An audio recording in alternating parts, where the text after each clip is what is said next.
മുഹമ്മദ് മുസ്തഫ സല്ലല്ലാഹു അലൈഹി വസല്ലമ തങ്ങളുടെ കൂടെ 10 വർഷക്കാലം നടന്ന സ്വഹാബിയാണ് അനസ് റളിയല്ലാഹു തആല അൻഹു. പ്രവാചകനെ വല്ലാത്ത ഇഷ്ടമാണ് അനസ് തങ്ങൾക്ക്.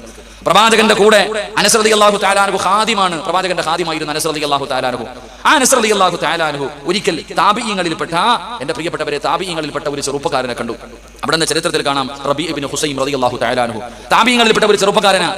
മഹാനായ അനസ് റളിയല്ലാഹു തആല അൻഹു റബീ ഇബ്നു ഹുസൈം എന്ന് പറയുന്ന ചെറുപ്പക്കാരനെ കണ്ടപ്പോൾ അവിടെ നിന്ന് പറഞ്ഞു, നിങ്ങളെ എങ്ങാണം എന്റെ മുത്തുനബി കണ്ടിരുന്നെങ്കിൽ.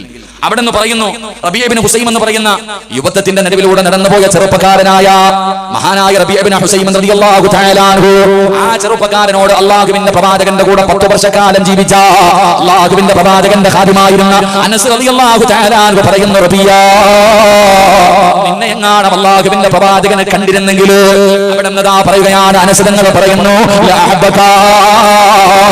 അവിടെ നിന്ന് പറയുന്നു അല്ലാഹുവിന്റെ പ്രവാചകൻ എങ്ങാണം അവിടെ നിന്ന് പറയുന്നു, റബിയാ അല്ലാഹുവിന്റെ റസൂൽ എങ്ങാണം നിന്നെ കണ്ടിരുന്നെങ്കിൽ അവിടെ നിന്ന് ഇഷ്ടപ്പെടുമായിരുന്നു റബിയാ. അനസുതങ്ങളതാ ചെറുപ്പക്കാരനെ നോക്കിയിട്ട് പറയുകയാണ്, നിന്നെ കണ്ടിരുന്നെങ്കിൽ അല്ലാഹുവിന്റെ റസൂൽ നിന്നെ കണ്ടിരുന്നെങ്കിൽ പ്രവാചകൻ നിന്നെ സ്നേഹിക്കുമായിരുന്നു എന്ന് റബീ ഇബ്നു ഹുസൈം എന്ന് പറയുന്ന ചെറുപ്പക്കാരനോട് അനസുതങ്ങൾ അവിടെ നിന്ന് പറഞ്ഞു കൊടുക്കുമ്പോ എന്തുകൊണ്ടാ പറഞ്ഞതെന്നറിയുമോ? അല്ലാഹുവിന്റെ പ്രവാചകനെ കണ്ടാൽ സ്നേഹിക്കുമായിരുന്നു എന്ന് മുത്തുനബിയുടെ കൂടെ നടന്ന സ്വഹാബി പറയാനുള്ള കാരണം എന്താ? അതിനുള്ള യോഗ്യത എന്തായിരുന്നു? ആ ചെറുപ്പക്കാരൻ ഉണ്ടായിരുന്ന യോഗ്യത എന്തായിരുന്നു? ആരാ റബീ ഇബ്നു ഹുസൈം എന്നറിയുമോ?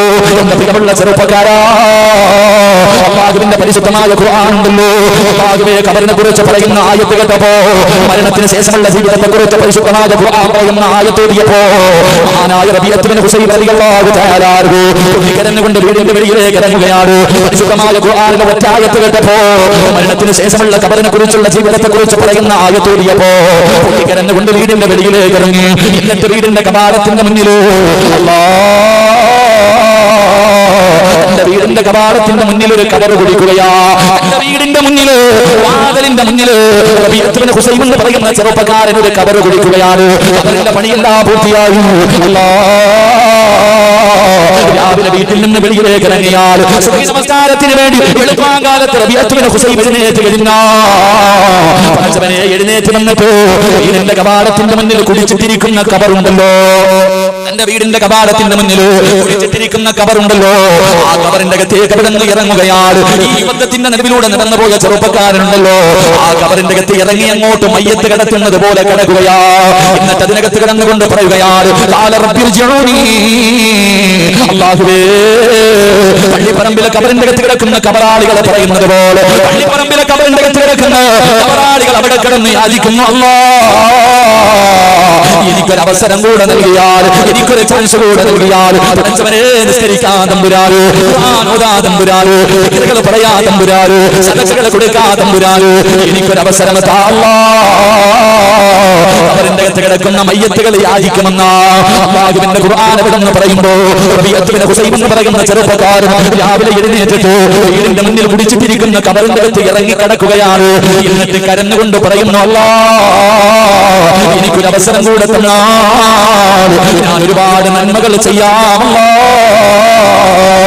മയ്യത്തുകൾ കിടന്ന് വിലപിക്കുന്നത് പോലെ കബറിന്റെ അകത്ത് കിടന്ന് വിലപിക്കുകയാണ്, കബറിന്റെ അകത്ത് കിടന്ന് വിളിച്ചു പറയുകയാണ്. അത് കഴിഞ്ഞിട്ട് അവിടെ നിന്ന് കബറിന്റെ അകത്ത് നിന്ന് എഴുന്നേറ്റ് ദുനിയാവിലേക്ക് ഇറങ്ങിപ്പോയി ഒരുപാട് സൽക്കർമ്മങ്ങൾ ചെയ്യുകയാണ്, ഒരുപാട് ഇബാദത്തുകൾ എടുക്കുകയാണ്. അവസാനം വൈകുന്നേരം വീട്ടിലേക്ക് കടന്നു വന്നു. ആ സമയത്തും വീടിന്റെ അകത്ത് കയറുന്നതിന് മുമ്പ് റബീ ഇബ്നു ഹുസൈം എന്ന് പറയുന്ന ചെറുപ്പക്കാരൻ വീടിന്റെ മുന്നിൽ കുഴിച്ചിട്ടിരിക്കുന്ന കബറിന്റെ അകത്തേക്ക് ഇറങ്ങുകയാ. എന്നിട്ട് അതിനകത്ത് കിടന്ന് കരയുന്നു, നാഥാ ഒരവസരം കൂടെ താ അല്ലാഹ്, നന്മ ചെയ്യാൻ ഒരവസരം കൂടെ താ അല്ലാഹ്. കബറിന്റെ അകത്ത് കിടന്ന് കരയുകയാണ്. അവസാനം എഴുന്നേറ്റ് വീടിന്റെ അകത്ത് കയറി. പിന്നെ രാത്രി മുഴുവനും ഇബാദത്താണ്. ഇങ്ങനെ ജീവിച്ചിരുന്ന റബീ ഇബ്നു ഹുസൈം എന്ന് പറയുന്ന ചെറുപ്പക്കാരനോട് അനസ് തങ്ങൾ പറയുന്നു, റബിയാ അല്ലാഹുവിന്റെ പ്രവാചകൻ നിന്നെ കണ്ടിരുന്നെങ്കിൽ മുത്തുനബി സ്നേഹിക്കുമായിരുന്നു.